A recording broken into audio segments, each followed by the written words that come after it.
Son 3 décadas de destierro y desunión, 30 años de duro exilio, extranjero domicilio, qué pena de son que canta mi errante generación. Saludos amigos de Cuba y su historia, parte de la programación en español de la WLRN, Canal 17, Televisión Pública. Mi nombre es Alberto Müller y Cuba y su historia hoy cumplen no solamente una promesa, sino teníamos una deuda. Iniciamos una serie de programas sobre creencias y nos faltaba el día de hoy, y nos faltaba el Islam, nos faltaba esa creencia tan devota y respetuosa que tienen los musulmanes con el Islam, ese libro tan maravilloso como el Corán, en fin, estamos hoy cumpliendo esa promesa y una deuda. Y para hablar del Islam y para hablar sobre todo del Islam en Cuba, porque básicamente este programa se desarrolla sobre la temática cubana, hemos traído no solamente a un amigo, sino a un abogado, un capellán musulmán y por supuesto el doctor Wilfredo Amer Ruiz está con nosotros y le doy la más cordial bienvenida. Me alegra mucho que estés acá y de verte nuevamente. Para mí es un placer, Alberto, la paz sea contigo y con nuestra audiencia. Sí, bueno, pues amigos de Cuba y su historia, el Islam en Cuba, la creencia a partir de Mahoma, a partir del libro el Corán, que es un libro además maravilloso, y de una religión que a mí me llama mucho la atención porque es una religión o una creencia que yo considero de una devoción única. Y bueno, Wilfredo, háblanos un poco como introducción de este tema, el Islam en Cuba. Pues mira, el Islam es como bien dijiste, una religión que nos llama mucho la atención, quizás al mundo cristiano o mayormente cristiano, porque es una de las 3 religiones monoteístas, el judaísmo, el cristianismo y el Islam son las 3 religiones monoteístas que también se refieren como religiones abrahámicas porque tenemos un tronco común en el profeta Abraham y de los descendientes del profeta Abraham pues salen los de Ismael e Isaac. Descendientes de Ismael es el profeta Muhammad o Mahoma y en los descendientes de Isaac Juan el Bautista y Jesús. Pero ese tronco común es Abraham y son religiones monoteístas en el sentido de que creen en un solo Dios, el Creador. Manifestaciones distintas del monoteísmo, ¿verdad? Los cristianos lo ven por el crisol de un monoteísmo trinitario o el Padre, Hijo, sí, Espíritu Santo siendo un Dios y un monoteísmo más puro en el sentido de que en el judaísmo y en el Islam el concepto de Dios es exclusivamente atribuible al Creador y a nada más. Igual la divinidad, los rezos, oraciones y actos de sacrificio se ofrecen exclusivamente al Creador. Claro.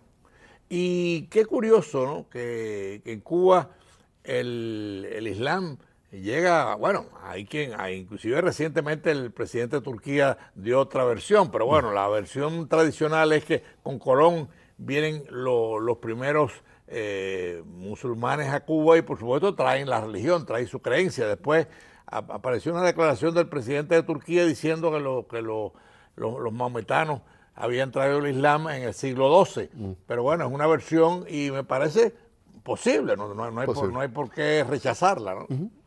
Se teoriza de que el Islam llegó a las Américas antes de lo que conocemos como el descubrimiento, ¿verdad? Los historiadores sí lo han corroborado y probado científicamente que han venido desde el descubrimiento definitivamente. Inclusive a las Américas se llegó un príncipe de Guinea como esclavo que estuvo 40 años esclavizado y a través de la Casa Blanca se liberó y se fue y regresó al África. Abdurrahman Ibrahim, hay un documental precisamente de PBS que se llama A Prince Among Slaves, un príncipe entre esclavos, que es precisamente la biografía de Abdurrahman, ese esclavo que llegó a las Américas, que era un príncipe en África, inclusive políglota, hablaba 3 o 4 idiomas, escribía en árabe y leía árabe, entendía árabe más, lenguas africanas más el inglés cuando llegó. Que es una historia maravillosa, porque estamos hablando de un príncipe que va como esclavo, o sea, pierde todo su grandeza natural, ¿no? Como príncipe, y finalmente, y después regresa. Y regresa, irónicamente murió a los pocos meses de regresar al África y no pudo llegar a su tierra natal, pero por lo menos pisó el suelo africano antes de morir. Pero esa historia, que es de las más que llama la atención, porque era un príncipe, es la historia de miles y miles y decenas de miles de musulmanes que se hicieron a las Américas, a todas las Américas donde llegaron esclavos, y muchos de ellos no abandonaron su práctica inmediatamente, porque sabemos que el cristianismo fue impuesto por los colonizadores a los esclavos y a los sitios que colonizaban. No había esa libertad de práctica de religión, pero aún así se mantuvieron vivos muchas tradiciones del Islam en muchas de las otras prácticas religiosas. Inclusive hay prácticas religiosas afroamericanas en Cuba, los paleros, los palomayombe, que se saludan hoy en día y se han saludado históricamente con un assalamu alaikum, que es como se saludan los musulmanes desde los tiempos del profeta. En realidad es como se saluda el pueblo creyente desde siempre. Sí. El Islam no lo ha abandonado. Claro, además hay una cosa interesante en la historia, ¿no? en el desarrollo social de las creencias. Cuando uno cree, aplastar esa creencia es casi imposible. Yo recuerdo las estadísticas al final de la Unión Soviética, después de 70 años de persecución y de campos de concentración. El 90% del pueblo ruso creía en Dios. Es una cosa increíble, ¿no? Y esas persecuciones son históricas aún al tiempo presente. Mira, por traerte, aunque estamos hablando de Cuba, el ejemplo de China comunista. China comunista hoy en día tiene campos de concentración donde ubica a más de 1 millón, escuchen esta cifra, más de 1 millón de musulmanes en campos de concentración chinos por el mero hecho de ser musulmanes. Por ser musulmanes. Pues esa persecución estatal no evita que haya millones de musulmanes en China, e igual no lo evita las revoluciones comunistas en ningún sitio, ni en Cuba ni en ningún sitio. La práctica de fe, ni los colonizadores, ni los sistemas políticos van a poder erradicarlas por completo, porque es algo muy íntimo, donde tú puedes llevar tu fe y tu práctica a la intimidad incluso de tu hogar, de tu cuarto, y no demostrarla necesariamente públicamente. Así que es muy difícil de erradicar. Hay algo muy interesante y curioso, cómo Cuba ha ido desarrollando la creencia del Islam y lo estamos viendo, ¿no? Inclusive los amigos televidentes van a ver algunas fotos de, ahí tienen una, ¿no? Creo que esas fotos de una boda, esos son cubanos, de Santiago de Cuba o de Victoria de las Tunas, ahí están. Inclusive que una cosa curiosa, ves de todas las razas en esas reuniones islámicas, ahí están los dos que se estaban casando.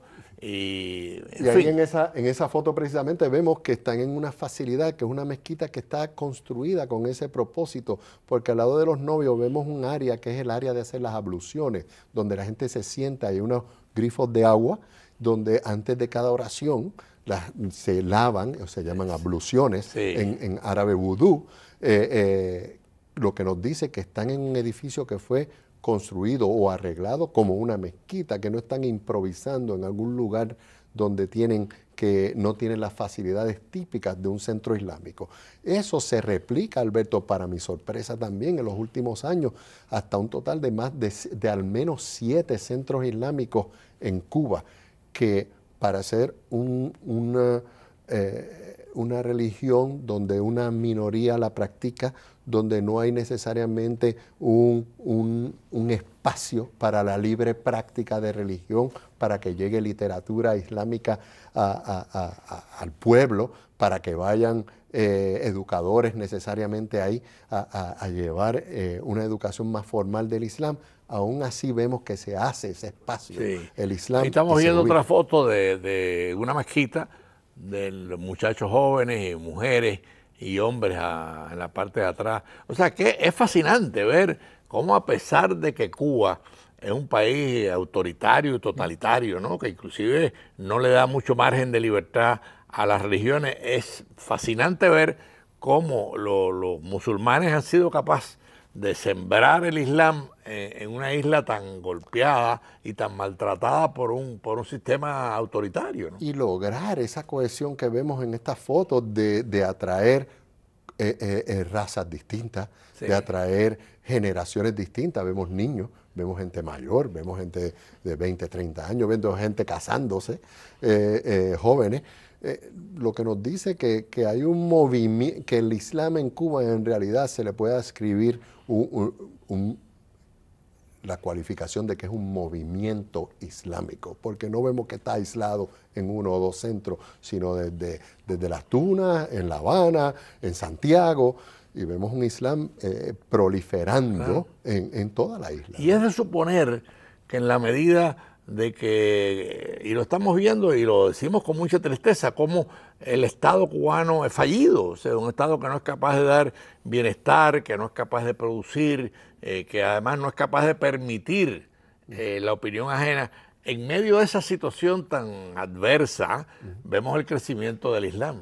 Y el crecimiento del Islam y la permanencia de otras fe también, desde siempre. Como dijimos al principio, desarraigar al pueblo de sus creencias espirituales es muy difícil. Los colonizadores españoles lo intentaron y en Cuba es el centro de la santería, por ejemplo, en todas las Américas. Y no se pudo erradicar esa práctica y lo que hicieron fue traer figuras del cristianismo con las que podían encubrir su práctica de la santería, ¿verdad? A santos o vírgenes católicas se las escribían santos de la santería, ¿verdad? Y prácticas de la santería. Lo más que me impacta, Alberto, es ver una participación muy significativa de la mujer cubana. Solamente en fotos veo más mujeres cubanas participando y musulmanas en estos centros islámicos que incluso en Puerto Rico, donde hay una libre práctica de fe, donde la comunicación y los recursos son obviamente mucho mayores. Sí. El ingenio cubano no deja de estar presente en la práctica de religión también. Claro. Y es posible también en un estudio, si se hiciese, tiene que haber estudios sociológicos, ¿no? Cómo estas sociedades cerradas, como la de Cuba, estrictamente cerradas, la práctica religiosa se convierte como en una liberación, en un proceso de liberación íntima, y tal vez esa sea la explicación de la proliferación en Cuba. No tan solo en esa sociedad, en realidad el Islam se ve como una práctica de fe liberadora, aún en las naciones más libres, ¿verdad? Aquí en los Estados Unidos, muchos de los afroamericanos que abrazaban el Islam incluso adoptaban nombres musulmanes porque descubrían que sus apellidos no tenían nada que ver con sus generaciones, ¿verdad? Lo que tenía que ver era con quién fue el esclavo que le puso el primer apellido a tus ancestros. Y tenías el apellido de aquel dueño de esclavos. Y el Islam, cuando la gente abrazaba el Islam, lo tomaron como un agente liberador de esa raíz generacional tuya, pero también como un agente liberador y de llamar al respeto de los derechos civiles. Y sabemos que en los 60 hubo un movimiento de derechos civiles significativo aquí en los Estados Unidos, en los que participaron, obviamente, que lo conmemoraron Martin Luther King, pero también vemos un Malcolm X, una figura musulmana, un Muhammad Ali, una figura musulmana que parte de su expresión de religión no era exclusivamente manifestar yo practico esa fe, sino yo practico esta fe y esta fe aboga por esto y esto, y traían los elementos de justicia social. Claro, eso te iba a decir, me lo quitaste de la boca, ¿no? O sea, hay todo una proyección de justicia dentro de la creencia que es admirable, ¿no? Y es la traducción la que está llamado en realidad todas las religiones, a traducir tu fe en práctica. ¿Cómo tú puedes ser? El profeta Mohammed nos decía, nadie es un verdadero musulmán hasta que no desee para el vecino lo que desea para sí. Claro. Nadie puede ser un buen musulmán si come sin tener la conciencia si el vecino está comiendo y tiene comida. Sí.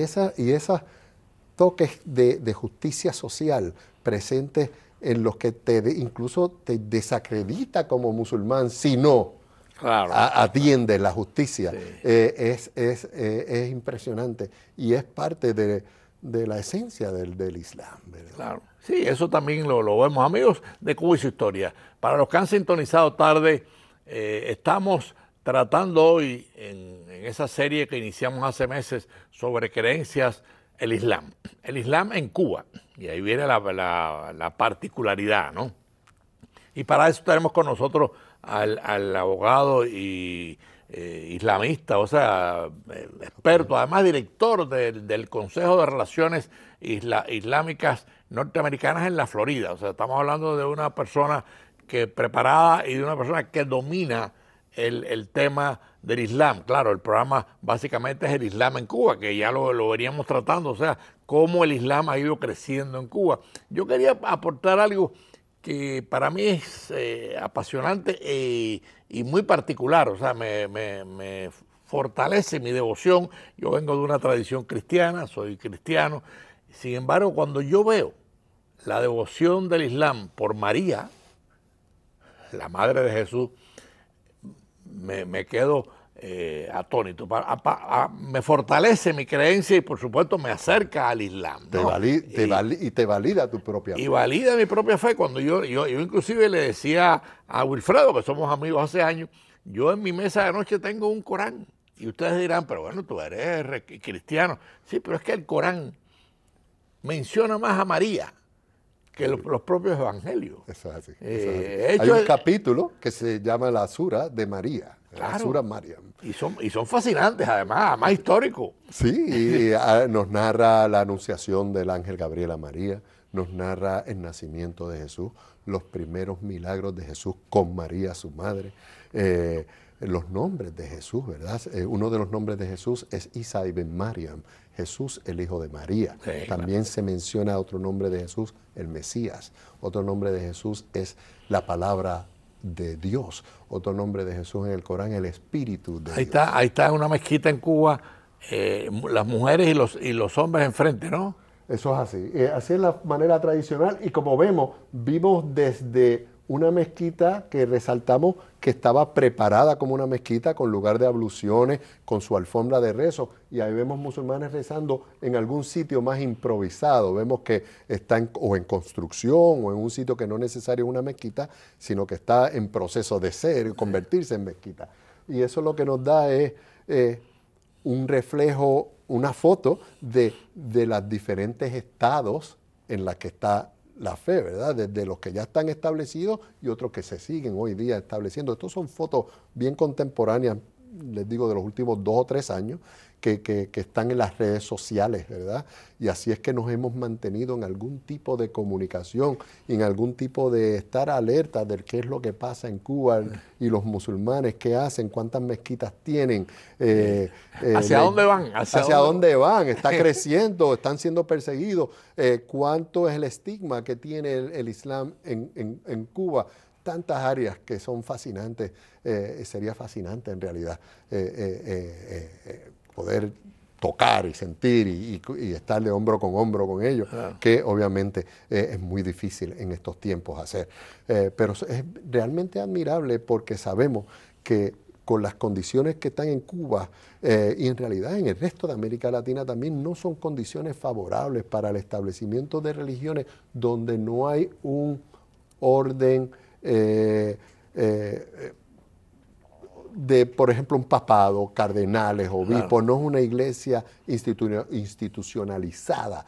Cada mezquita que se abre es un esfuerzo de vecinos que se ponen de acuerdo y dicen, vamos a construir este espacio, vamos a traer a alguien que esté más preparado para que sea nuestro imán o nuestro pastor o sacerdote, y ese buscar el espacio, prepararlo de la manera adecuada, traer la persona que esté preparada también para, claro, liderar la comunidad.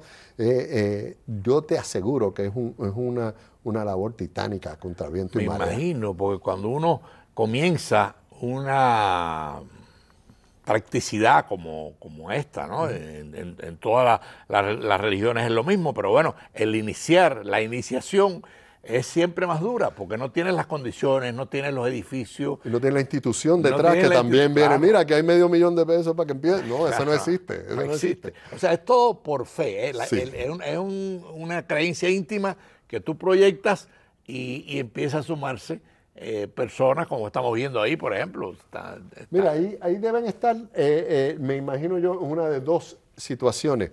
O están rompiendo los ayunos del mes de Ramadán, que luego de la puesta del sol se reúnen y luego de haber ayunado desde el alba hasta la puesta del sol, los musulmanes hacen una especie de Thanksgiving, ¿verdad? Donde invitan vecinos o todos los de la comunidad a romper el ayuno luego de las 12, 13 horas de ayuno. O también puede ser una de las otras festividades. Los musulmanes hacen dos festividades. Esa es la del sacrificio.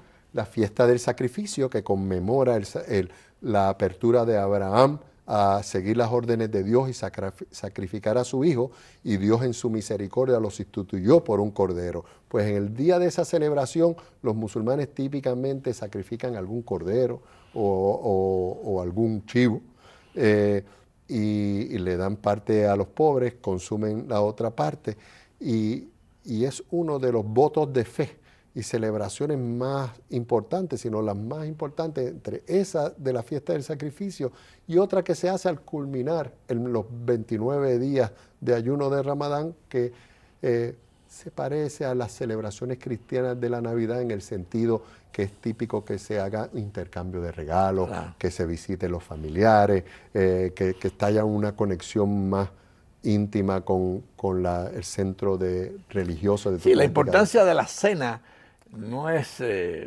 realmente el ingerir alimentos, bueno, es parte de, pero es la reunión familiar, los rezos, las creencias que se aglutinan alrededor de esa manifestación, ¿no? Claro. Y se culmina también en la primera fiesta, cuando se culmina el mes de Ramadán. Recuerda que Ramadán es una época muy especial donde los musulmanes conmemoran que fue el mes, es el noveno, Ramadán. Que estamos en el Ramadán. Estamos en medio de Ramadán. Es el noveno mes del calendario musulmán, que tiene 12 meses igual que el calendario gregoriano, pero son 12 meses más cortos porque se dejan llevar por el ciclo lunar. En el noveno mes Dios le ordenó a los musulmanes a ayunar. Ayunan desde el alba hasta el ocaso, hasta que se pone el sol. Y se conmemora la revelación coránica porque el ángel Gabriel, nosotros creemos, visitó al profeta Mohammed la primera vez a revelarle extractos de lo que eventualmente fue agrupándose como el Corán en el mes de Ramadán. Y el Corán siendo la esencia de la fe para los musulmanes, porque entendemos contiene la palabra literal de Dios y nuestra guía espiritual. Es un momento de conmemoración grandísimo porque decimos y creemos, si no es por la revelación coránica, si no es por esas visitaciones del ángel Gabriel, igual que se las hizo a María, al profeta Mohammed, a revelarle el contenido del Corán, pues no seríamos la nación que somos, que hoy día quizás cerca de 1 de cada 4 seres humanos en el planeta practica el Islam. Que no es decir poco, ¿eh? No, son más de 2.000 millones de musulmanes. Sí, bueno, amigos de Cuba y su historia, estamos en la fase final de este programa, pero le adelantamos que ya habíamos decidido con Wilfredo hacer 2 programas. O sea, el programa de hoy es básicamente introductorio de cómo se ha manifestado el Islam en Cuba, la creencia, cómo ellos poco a poco, lentamente, por una fe muy personal, han ido creciendo, y el Islam en Cuba hoy ha tenido 3 grandes momentos el Islam. El inicio con Colón o anteriormente por los viajes de conocer otros mundos. Después el fin de la esclavitud también trajo más creyentes a Cuba, y después ya en la fase del siglo pasado vimos cómo el Islam siguió creciendo en Cuba. Y emigraciones de Cuba significativas de libaneses, por ejemplo. Claro. Libaneses cristianos, pero libaneses musulmanes también, que llegaron a Cuba. desde antes de la Revolución y luego de la Revolución. También Cuba ha mantenido relaciones con algunos países musulmanes, lo que mantiene algún contacto, aunque sea mínimo oficial, con el Islam. Y obviamente yo supongo que la persecución del Islam, según para el catolicismo aboga la Iglesia Católica, quizás diplomáticos turcos, diplomáticos saudíes o de los países del Golfo influyen en que se dé un espacio a la práctica de ellos en el país, ¿verdad? Hay algo que estábamos diciendo, o sea, el segundo programa vamos más bien a entrar en la teoría filosófica, en la creencia, meternos más en el Corán. Hemos mencionado el Ramadán, pero creo que el Ramadán requiere también una explicación porque es una fiesta única y el mundo musulmán están celebrando en estos momentos y cuando uno ve esas multitudes con esa devoción, pues yo realmente debo decirlo, ¿no? Para mí es admirable. Yo soy un creyente y eso me acerca al Islam, me acerca al judaísmo, ¿sí? Porque creemos en un Dios único. Entonces, estamos muy unidos. Y Alberto, algo muy bonito también es esa aceptación, no importando tu raza, no importando tu proveniencia, de qué credo tú vienes y si quieres ahora practicar el Islam. Esa facilidad, esa simpleza teológica que tiene el Islam. ¿Por qué simpleza teológica? Porque en el Islam la divinidad es el creador y punto. Todos los rezos, sacrificios, oraciones, actos de agradecimiento en el Islam se dirigen exclusivamente al Creador. Claro. No se le reza a Mohammed, no se le reza a Jesús, no se le reza a Moisés, se reza exclusivamente al Creador. Así que la teología del Islam es muy simple, lo que lo hace muy accesible también al pueblo, porque siempre ha sido así. Cuando el Corán fue revelado al profeta Mohammed, Corán quiere decir literalmente recitación. Bueno, Wilfredo, tengo que interrumpirte porque lamentablemente en televisión los tiempos corren más rápido que nosotros, ¿no? Sí. Yo no diría que es más rápido que las creencias, pero sí más rápido que nosotros, ¿no? Definitivamente. Entonces estamos llegando al final, en el último minuto, a hacer un resumen de este primer programa sobre el Islam en Cuba. Vamos a hacer otro, así que te dejo ese resumen a ti. Pues mira, el Islam en Cuba tiene retos. Es admirable donde están los cubanos hoy en día respecto al Islam. Que tengan 7 centros es muy admirable porque sabemos que en toda América Latina, especialmente en Cuba, es muy difícil buscar ese espacio para tu libre práctica de fe. Admirable el Islam. Bueno, pues nada, te agradecemos muchísimo, le agradecemos muchísimo al doctor Wilfredo Amer Ruiz, su presencia en Cuba, su historia en este primer programa. Viene un segundo para complementar lo que nos ha faltado decir en el día de hoy. Gracias por tu presencia en este programa sobre el Islam en Cuba y nos vemos el próximo domingo a las 4:30 de la tarde.